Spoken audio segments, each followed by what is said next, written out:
Tudo é possível ao que crê, amém? Não há impossíveis para nós, porque nós temos um Deus que é fiel, que conhece todas as coisas, que criou todas as coisas e que opera todas as coisas. O que significa essa palavra impossível? O que essa palavra significa? Nós cremos no Deus Todo-Poderoso, para Ele essa palavra não significa nada. O impossível é aquilo que não cabe na nossa mente racional? Aquilo que a matemática não comprova? O que é o impossível? Aquilo que não pode ser testado pelo método científico? O que é o impossível? Aquilo que vai contra a ordem natural das coisas? O impossível para Deus é apenas mais um item da sua agenda. Deus sempre faz coisas maravilhosas em nossas vidas. Amém? Precisamos orar para que Deus continue a fazer suas maravilhas no meio da nossa igreja. Precisamos orar pelos nossos vizinhos. Os irmãos viram no início do culto que houve um pequeno tumulto. Alguns vizinhos alugaram a casa do nosso vizinho, dono da casa aqui do lado, e eles têm vivido uma vida muito problemática, cheia de brigas, são usuários de drogas, são pessoas que trabalham à noite e descansam de dia. Então, meus irmãos, nós precisamos orar por eles, para que Deus derrame graça sobre a vida deles. E que o Senhor que nos libertou, que curou nossa alma, que nos salvou, possa também salvá-los. Eu sei que nós às vezes ficamos chateados, né? Porque a turma vem e faz bagunça durante o culto. Por quê? Porque o inimigo usa para tentar nos desconcentrar, tirar nossa mente da atenção do culto, tirar nossa mente do louvor e da adoração do Senhor. O que o inimigo quer fazer é isso, fazer com que a igreja não adore a Deus. Mas graças a Deus, porque nós adoramos a Deus do mesmo jeito, os irmãos que estavam ali à porta conversaram, orientaram, levaram as mulheres para onde elas deveriam ter ido. E graças a Deus, vamos orar para que tudo se resolva e para que essas pessoas encontrem o Salvador como nós também encontramos. Queridos irmãos, eu quero continuar hoje a série sobre os 35 milagres de Jesus. Você já está cansado de ouvir sobre os milagres de Jesus? Sim ou não? Não, né? Então calma que nós estamos indo, estamos caminhando nos milagres que Jesus tem operado. E hoje eu quero convidá-lo a abrir a sua Bíblia no Evangelho segundo Marcos, capítulo 9, dos versos 14 a 29. E nós vamos falar sobre esse assunto. Tudo é possível. Marcos capítulo 9, a partir do verso 14.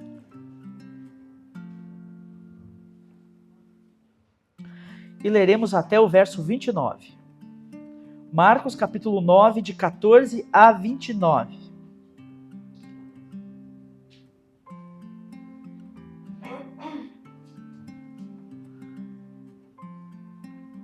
Quem achou, diga amém.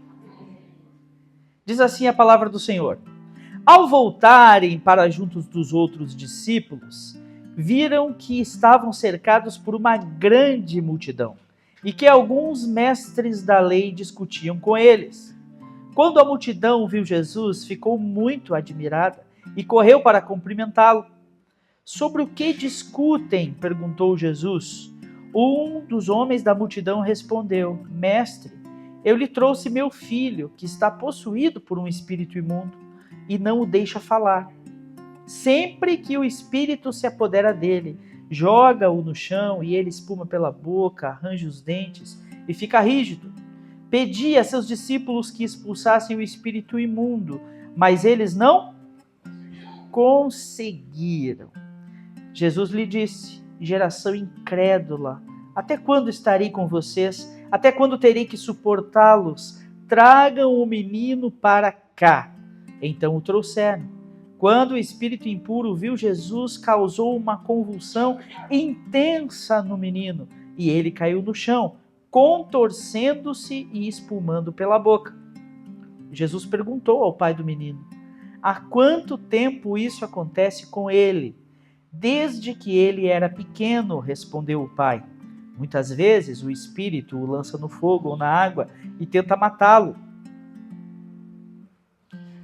Tenha misericórdia de nós e ajude-nos, se puder. Se puder? Perguntou Jesus. Vamos dizer todos juntos essa frase entre as aspas. Tudo é possível para aquele que crê. No mesmo instante, o pai respondeu: eu creio, mas ajude-me a superar minha incredulidade. Quando Jesus viu que a multidão aumentava, repreendeu o espírito impuro, dizendo: Espírito impuro que impede este menino de ouvir e falar, ordeno que saia e nunca mais entre nele. O espírito gritou, causou uma convulsão intensa no menino e saiu dele. O menino parecia morto. O murmúrio correu pela multidão. Ele morreu. Mas Jesus o tomou pela mão e o ajudou a se levantar. E ele ficou em pé. Depois, quando Jesus estava em casa com seus discípulos, eles perguntaram: por que não conseguimos expulsar aquele espírito impuro?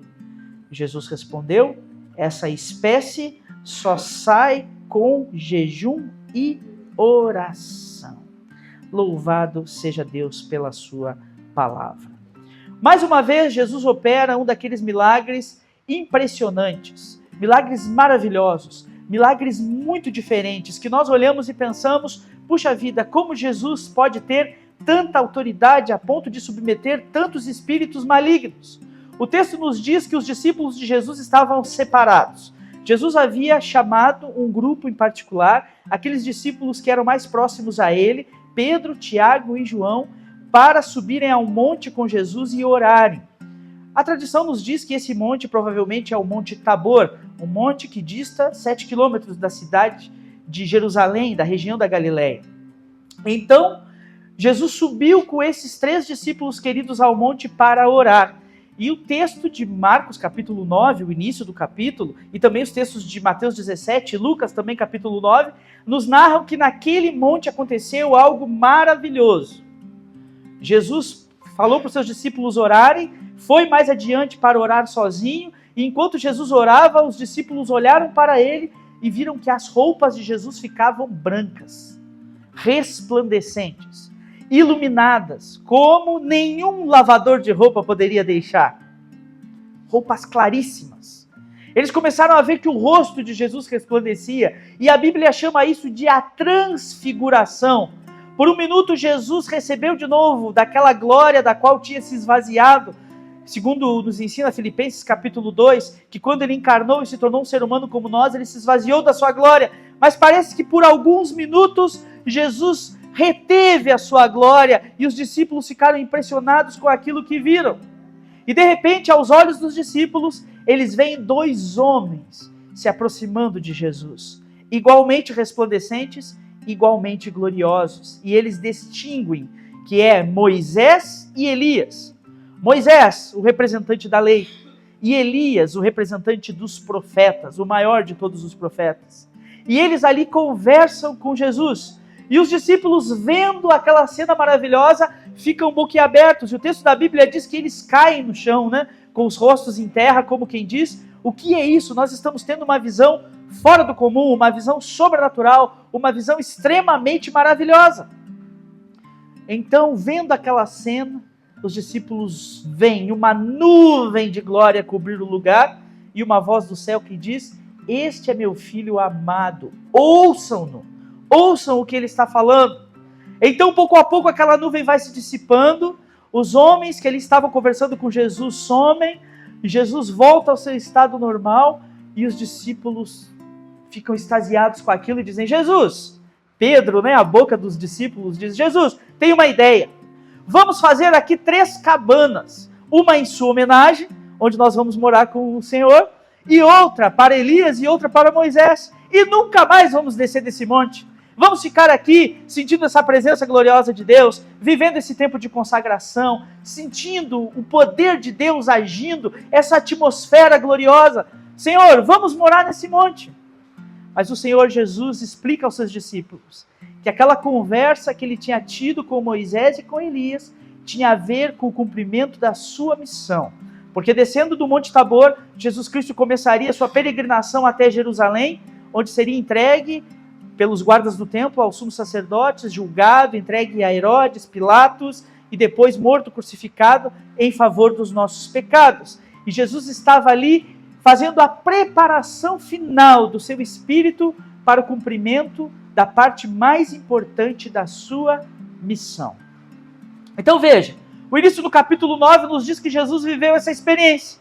Mas ao mesmo tempo que no cume do monte há uma experiência gloriosa de Deus agindo e mostrando o seu poder, lá no pé do monte há uma manifestação diabólica, onde o diabo também mostra o seu poder e envergonha as pessoas que lá estão. O texto começa, no versículo 14 que nós lemos do Evangelho de Marcos, começa dizendo que Jesus então desceu, cheio de Deus, empoderado, cheio de consagração no seu coração, junto com seus 3 discípulos mais próximos, do pé do monte. Quando ele chega ao pé do Monte Tabor, lá está uma confusão. São os mestres da lei discutindo com os seus discípulos e a multidão em volta vendo aquela discussão, e Jesus interpela eles e pergunta: o que está acontecendo aqui? E eles então respondem: olha, um homem no meio da multidão salta e diz: eu trouxe meu filho para os seus discípulos expulsarem um demônio que está atormentando a vida do meu filho, mas eles não o puderam fazer. E ele, com uma cara de pau fantástica, diz para Jesus assim: Jesus, os teus discípulos não podem nada, mas se o Senhor pode alguma coisa, faça por favor. E Jesus fita os olhos naquele homem e diz: tudo é possível àquele que crê. E então, de forma maravilhosa, expulsa o demônio que atormenta a vida daquele menino, lhe dá vida nova. E aquele menino que jazia em dores, imudecido pelo espírito imundo que tomava posse dele, sofrendo, sendo jogado vezes na água e vezes no fogo, por causa daquele mal que habitava o seu coração, agora se levanta, é entregue para o seu pai, e ele fica como na imagem do nosso boletim, com o sorriso de alguém que sabe que tudo é possível. Jesus é bom demais, não é? Mas sabe qual é o tema central dessa pregação? Não é a expulsão de demônios, o tema central dessa passagem das Escrituras. O tema central dessas Escrituras não é o amor de um pai. O tema central desse texto nas Escrituras não é nem tampouco o poder de Jesus para libertar endemoniados. Mas o tema central deste texto das Escrituras Sagradas é a incredulidade. Há um confronto aqui entre a fé e a incredulidade. Jesus critica os seus discípulos dizendo: ó geração incrédula, até quando estarei com vocês? O pai do menino olha e diz assim: Senhor, eu creio, mas me ajuda na minha incredulidade. Que crença é essa que precisa de ajuda? Que crença incrédula é essa? Que contrassenso é esse dessa frase que esse pai fala? Há uma crise nesse texto de fé, onde pessoas que andaram com Jesus não foram capazes de andar nas obras que ele andou. Por isso eu quero destacar, meus irmãos, nessa manhã, para a nossa reflexão, que tudo é possível para Deus. Amém? Mas tudo é possível para aquele que crê. Para aquele que tem uma verdadeira fé no seu coração. Tudo é possível para aquele que tem a segurança de quem Deus é. Porque o texto de Hebreus, capítulo 11, verso 6, nos diz que sem fé é impossível agradar a Deus. Que a fé é o firme fundamento das coisas que nossos olhos não veem e a certeza das coisas que nós esperamos que Deus realize em nossas vidas. Então urge que nós tenhamos essa fé que faz o impossível acontecer, que não está limitada ao mundo natural, não está limitada ao método científico, não está limitada à natureza das coisas, mas essa fé que crê e vive à luz do poder majestoso de Deus. Eu quero destacar nesse texto, meus irmãos, 3 lições. 3 exemplos de fé que estão presentes nesse texto. 2 exemplos negativos de uma fé que não muda nada. E um exemplo de uma fé verdadeira, de uma fé consagrada, de uma fé que traz o impossível à tona. Você está comigo ainda? Estamos juntos? Então a primeira lição que esse texto me ensina é que tem uma fé aqui que não muda nada, que é a fé de quem não sabe nada. Pergunte aí para quem está perto de você: você sabe de Deus?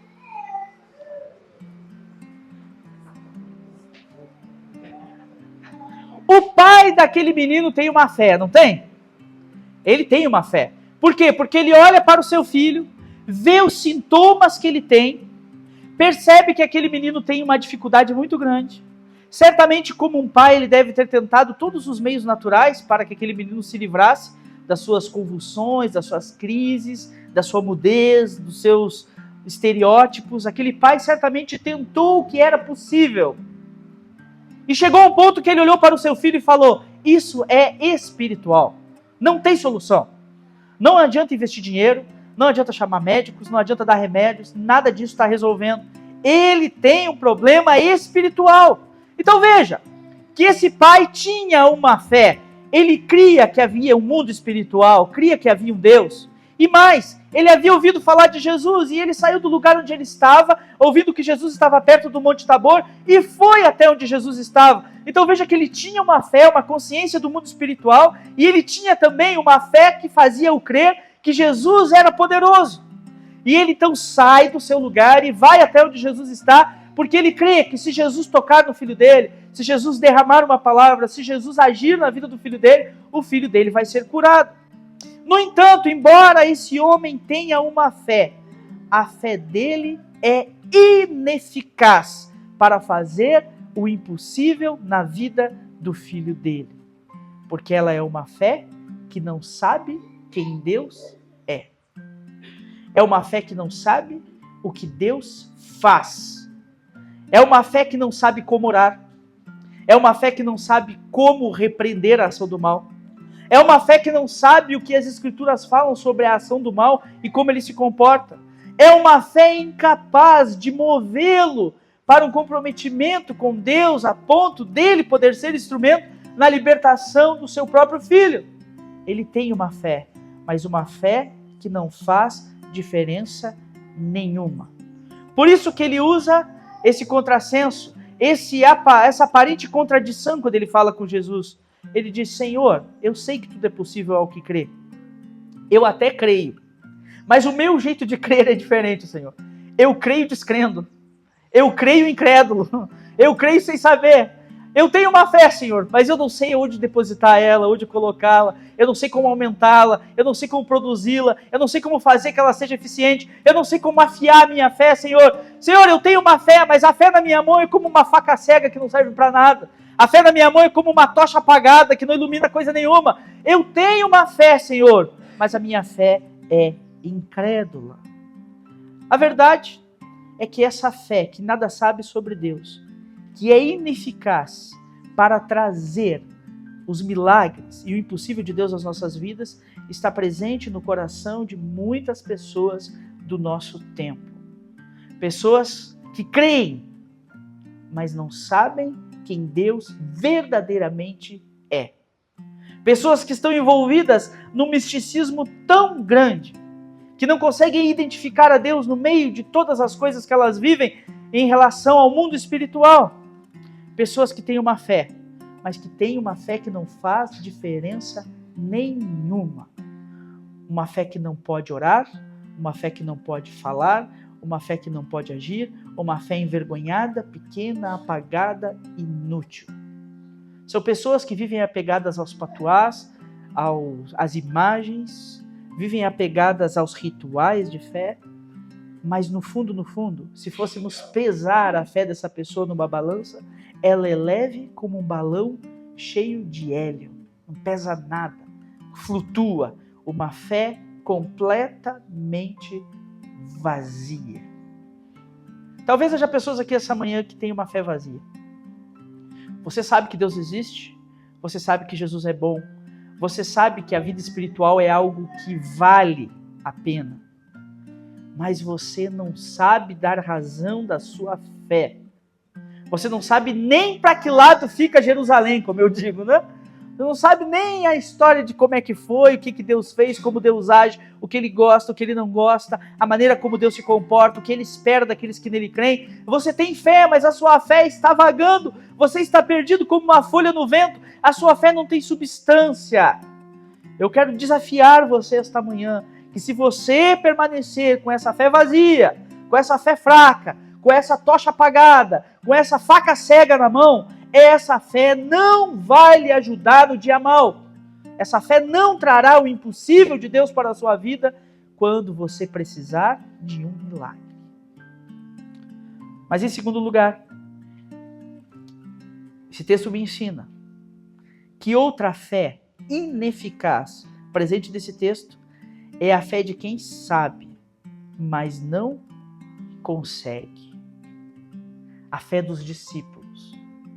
Os discípulos andavam com Jesus, viam os milagres que Jesus operava, viram Jesus expelindo diversos demônios, viram Jesus curando diversos enfermos, viram Jesus tendo poder sobre o mundo natural. Jesus acalmou o vento, a tempestade, andou sobre as águas, fez coisas tão maravilhosas. Viram Jesus fazendo milagres de provisão, multiplicando o pão e milhares comendo de 5 pães e 2 peixinhos. Viram sinais prodigiosos. Tanto o Evangelho de Mateus quanto o Evangelho de Lucas narram que antes dos eventos acontecidos ao sopé do Monte Tabor, Jesus já havia enviado seus 12 apóstolos no que se chama na teologia bíblica de a missão dos 12.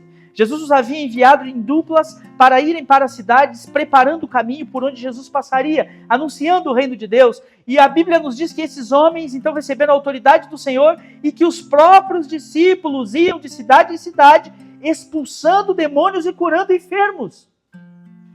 Esses mesmos homens que agora estão no pé do Monte Tabor, sendo envergonhados por Satanás e sendo ironizados pelos mestres da lei, eram homens que tiveram experiências com Deus. Homens que receberam da autoridade de Jesus. Homens que sabiam quem Jesus era, o que ele veio fazer e o seu poder maravilhoso para transformar a história das pessoas. Mas por algum motivo, aqueles homens sabiam o que precisavam fazer, sabiam quem era a solução para aquela causa. Mas o pai chega para Jesus e diz: eu trouxe meu filho para o Senhor não estava. Eu pedi para os seus discípulos tentaram, mas não conseguiram. Eles estavam fracos, Senhor. Eles não tinham fé. A fé que eles tinham era eficiente para eles, mas era uma fé tão fraquinha que não conseguiu atingir o próximo. Era uma fé tão delicada que era capaz apenas de salvar eles mesmos, mas não era uma fé eficiente para agir no mundo espiritual. Nós não sabemos o que aconteceu, que aqueles discípulos não tiveram autoridade. Alguns teólogos vão dizer que os discípulos, durante o ministério terreno de Jesus, só puderam expulsar demônios à medida em que Jesus lhes deu autoridade.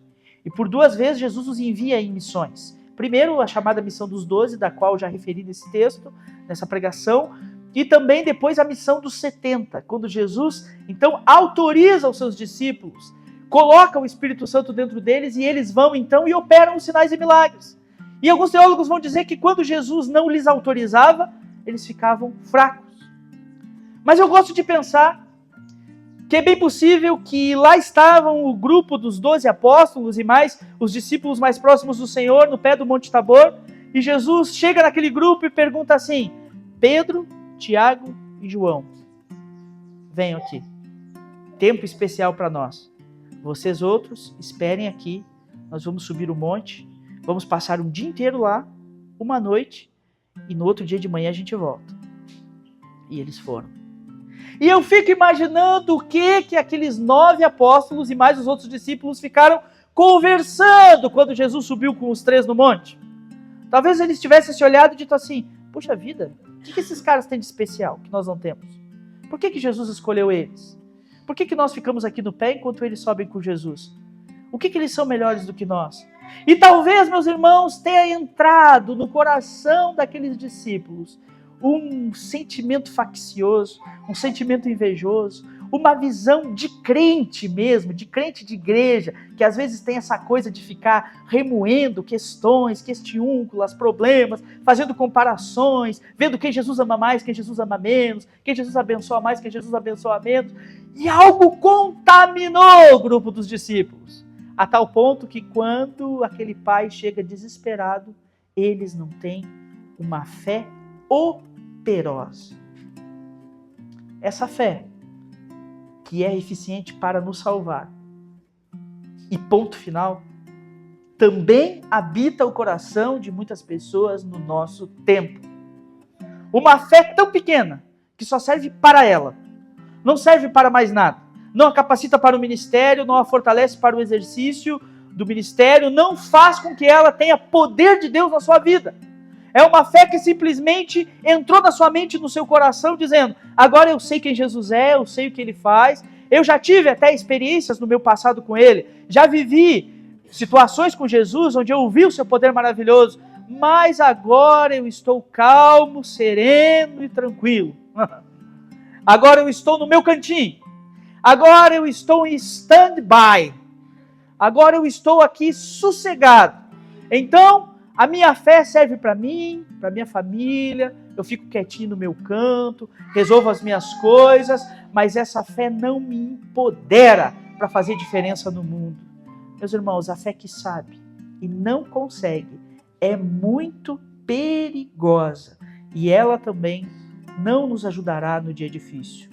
Pelo contrário, ao invés de trazer o impossível de Deus para as nossas vidas, essa fé vai nos envergonhar. Pense na vergonha daqueles discípulos ao pé do monte. Imaginou a cena? Sai em nome de Jesus, Espírito, sai em nome de Jesus, sai. E o Espírito nada de sair. Ai, em nome de Jesus, sai. Talvez cantaram um hino, talvez começaram a recitar salmos, talvez fizeram tudo que sabiam, disseram, traz um azeite para ungir esse endemoniado, ver se o espírito sai. Talvez fizeram todos os rituais, tudo que lhe passava na cabeça para aquele espírito sair, e o espírito permaneceu. E quem já teve um pouco mais de experiência com libertação sabe que Satanás é irônico e ardiloso. E é bem possível que o espírito que estava no menino ficasse rindo dos apóstolos e dizendo, a fé de vocês não vai me tirar daqui. E no meio dessa confusão toda, estão os mestres da lei, aqueles que têm uma fé morta, né? Uma fé que não existe. E eles, ao invés de se compadecerem dos discípulos de Jesus, e eles ensinarem como é que se faz, né? Dizerem assim, vocês seguem esse Jesus, a fé verdadeira é a nossa, e expulsarem o demônio? Não. Eles deixam o menino estribuchando e demoniado, e vão até os discípulos de Jesus e começam a dizer, viu?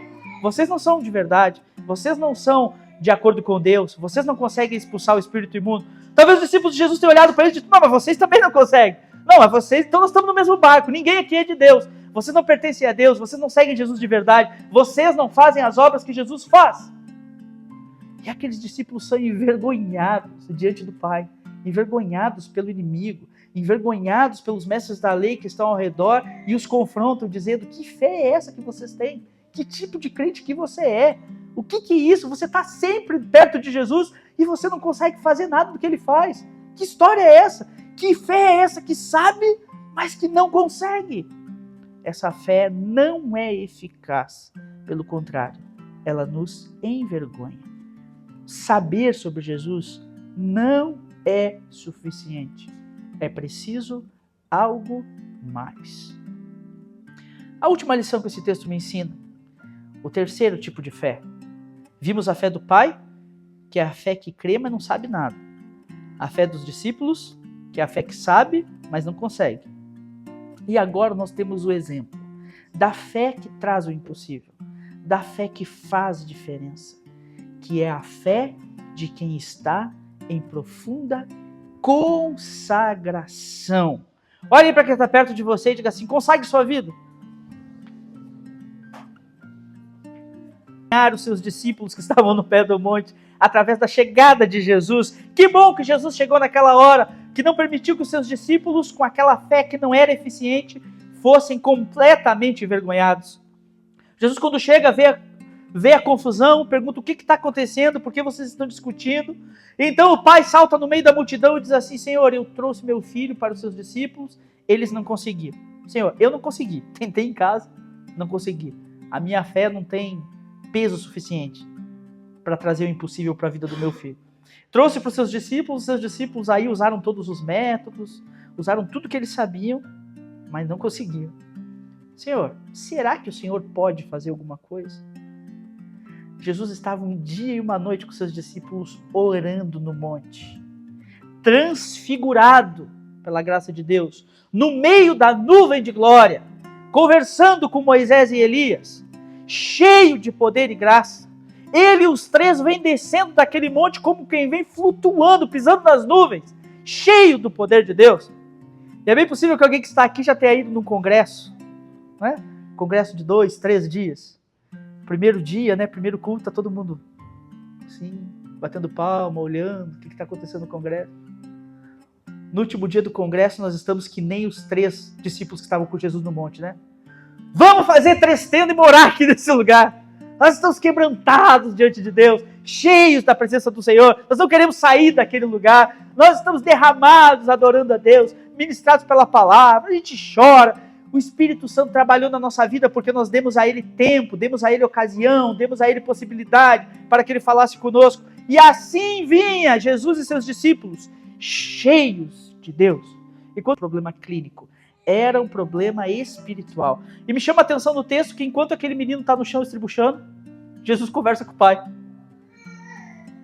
O demônio tomou a vida daquele menino está ali no chão. E Jesus fala, tudo é possível ao que crê. Jesus fala, geração incrédula e corrompida, até quando estarei com vocês? Jesus confronta aquelas pessoas.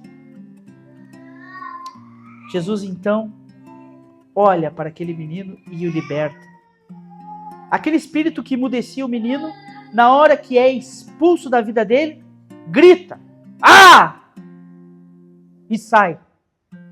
Então o menino fica lá desmaiado. Eu falo, pronto, Jesus desceu do monte para matar o menino. Aí Jesus o toma pela mão, o levanta, entrega para o seu pai. E então o seu pai recebe aquele menino e a alegria, a libertação, a vida nova para aquela família. Porque Jesus está cheio de Deus, verdadeiramente consagrado. Ele opera o milagre, faz o impossível acontecer naquele dia. Os últimos 2 versículos do texto, 28 e 29, diz que os seus discípulos foram junto com Jesus para casa, pensativos, né? Eu fico imaginando eles no caminho pensando, né? Puxa vida. Você já teve um momento assim na sua vida? Que aconteceu algo assim esquisito na sua vida e que você ficou assim andando da sala para a cozinha pensando, por que isso aconteceu? Por que isso aconteceu? O que aconteceu? E os discípulos vão então imudecidos em direção ao Senhor, seguindo Jesus até em casa. E quando chegam dentro de casa, então eles têm coragem de falar o que está no coração deles. Eles falam assim, Senhor, por que nós não conseguimos? Você já perguntou isso para o Senhor? Senhor, por que eu não consigo? Senhor, por que a minha família não consegue? Senhor, por que o meu trabalho não vai? Senhor, por que eu não consigo ser feliz? Senhor, por que eu não consigo avançar? Senhor, por que essa doença não sai de mim? Senhor, por que eu sou tão atormentado? Senhor, por que tudo que eu ponho a mão dá errado? Senhor, por que eu não consigo? O questionamento dos discípulos é sincero. Senhor, por que nós não conseguimos? E Jesus diz, vocês precisam aprender um mistério da parte de Deus. Existem coisas na vida da gente que só vão ser resolvidas com oração e jejum. Existem coisas na nossa vida que só serão resolvidas com verdadeira consagração. Até quando você vai tentar salvar o seu casamento na força do seu braço? Até quando você vai tentar ganhar dinheiro trabalhando muito? Até quando você vai tentar fazer as coisas do ponto de vista humano das coisas? Quando você vai consagrar a sua vida verdadeiramente a Deus e dizer, Senhor, eu não consigo, eu preciso do Senhor. Senhor, eu não tenho força, eu não vou dar conta, Senhor. Mas em nome de Jesus, Senhor, me ajuda na minha incredulidade. Em nome de Jesus, Senhor, me tira do meio da geração incrédula e corrompida. Senhor, em nome de Jesus, eu vou consagrar a minha vida ao Senhor. Eu vou orar, eu vou jejuar, eu vou buscar a Tua presença e eu vou ver o impossível, porque tudo é possível para aquele que crê. Amém? Amém. Não existe dissolução de casamento que resista à oração e jejum. Amém? Amém. Não existe crise financeira que resista à oração e jejum. Não existe situação difícil que resista à oração e jejum. Quando nós oramos, jejuamos e buscando a Deus, crendo que Deus vai fazer, Deus olha para a nossa consagração e faz. A pergunta que não quer calar é o seguinte: você está disposto a pagar o preço? Nós queremos ver Deus fazendo milagres, nós queremos ver sinais. Por isso que as igrejas neopentecostais estão cheias de pessoas. Porque elas querem sinais, querem prodígios, querem milagres. Mas elas mesmas não querem pagar preço nenhum, né? Então dizem assim para elas: lá existe uma pessoa que cura. Você não precisa fazer nada, você vai lá e ela te cura. A pessoa vai lá e receber a cura. Montar na fé dos outros. As pessoas estão fazendo isso o tempo todo. Porque elas não estão dispostas a pagar o preço elas mesmas. Às vezes tem pessoas que têm disponibilidade de pagar dinheiro pelo milagre do Senhor, mas não têm disponibilidade de consagrar o coração. Às vezes tem pessoas que têm o seu sacerdote pessoal, né? Eu vejo às vezes as notícias dos jogadores de futebol, das estrelas da NBA, dos craques da NFL. Eles têm um pastor, eles estão lá na Austrália e o pastor está lá em Nova York. Aí eles ligam assim e falam assim: pastor, estou precisando de uma oração. Estou mandando meu jatinho particular buscar o pastor aí. Aí o pastor vai lá, tira foto, story, fala assim: indo para a Austrália atender o meu querida ovelha, fulano de tal. Aí o pastor vai lá onde está o fulano de tal, ora com ele, ganha uma mala de dinheiro, volta para casa e nada acontece, porque não existe milagre sem pagar o preço. Ninguém pode pagar esse preço por você, é você mesmo que tem que quebrantar seu coração, consagrar sua vida, fazer que nem Jesus e esses 3 discípulos, subir no monte, botar a boca no pau, um dia, uma noite de oração e jejum, buscando ao Senhor, pedindo: Senhor, faz o impossível na minha vida. Nós precisamos, meus irmãos, ter essa fé. Minha pergunta para você essa manhã é a seguinte: qual o tipo de fé que habita o seu coração? Essa fé que está voando, não tem consistência, não tem realidade, não tem embasamento? Essa fé que até tem embasamento. Você é um crente baptista. Sou discípulo dos baptistas.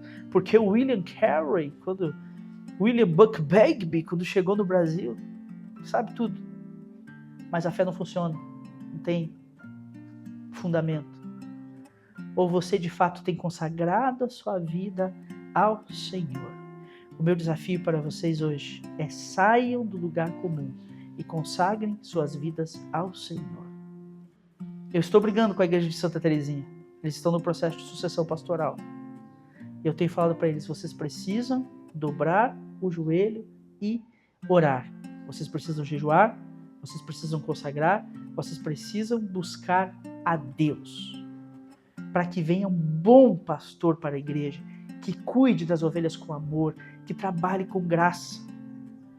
Uma igreja que escolhe um pastor na carne pode dar certo? Uma igreja que escolhe um pastor porque ele toca guitarra, ou porque ele canta, ou porque ele é bom de pregação, ou porque ele é uma pessoa bonitinha, tem o dentinho da Rede Globo, pode funcionar? Tem coisas, meus irmãos, que é só com jejum e oração. Eu estou desafiando os irmãos lá, hoje à noite nós vamos fazer isso. Uma hora do culto, a gente para o meio do culto, dobra o joelho aí e ora, pede a Deus, que Deus tenha misericórdia, consagre essa igreja ao Senhor e Deus mande o servo que Ele tem para a vida da igreja. Nós precisamos consagrar as nossas vidas. Vamos orar?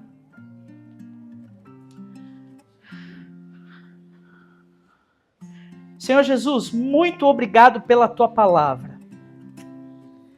Ó Jesus, tantas vezes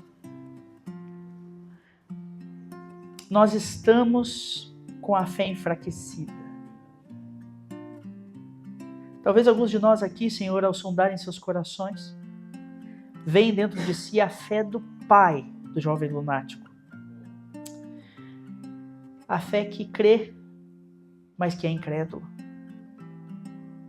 A fé que sabe que pode acontecer, mas não sabe fazer acontecer. Sonda os corações, Senhor, e faz com que, se alguém aqui esta manhã com esse tipo de fé, que seja completamente transformado pelo Senhor. E que essa fé cresça e se torne uma fé eficiente. Talvez a maioria de nós aqui hoje, Deus, ao sondar seu coração, se viu no grupo dos discípulos. Deus, tantas histórias nós vivemos com o Senhor, vivenciamos milagres, experimentamos coisas preciosas que o Senhor fez e é capaz de continuar fazendo. Mas por algum motivo, Senhor, a fé apagou. Nós não estamos mais dispostos a consagrar nossas vidas ao Senhor. Nós gostamos de ver TV, comer pipoca, ir no parque, gostamos de ir no shopping fazer compra, gostamos de assar carne na churrasqueira, gostamos de tanta coisa. Mas não gostamos mais de estar nos teus pés. Não gostamos mais de te buscar, te adorar, orar. Ó Senhor Jesus, a fé que sabe, mas não consegue, não nos é útil. Então enche nossas vidas, Senhor. Transforma a nossa existência, dando a cada um de nós a verdadeira fé consagrada. A fé que vem do monte, a fé que vem da boca no pó, a fé que vem da oração, a fé que vem do jejum, a fé que vem da verdadeira consagração de nossas vidas ao Senhor. Nos ajuda, Deus, a sermos integralmente teus. E que os ecos da pregação desta noite continuem provocando nossos corações. Oramos assim, no nome de Jesus. Amém. Amém, queridos. Que Deus abençoe a vida da igreja.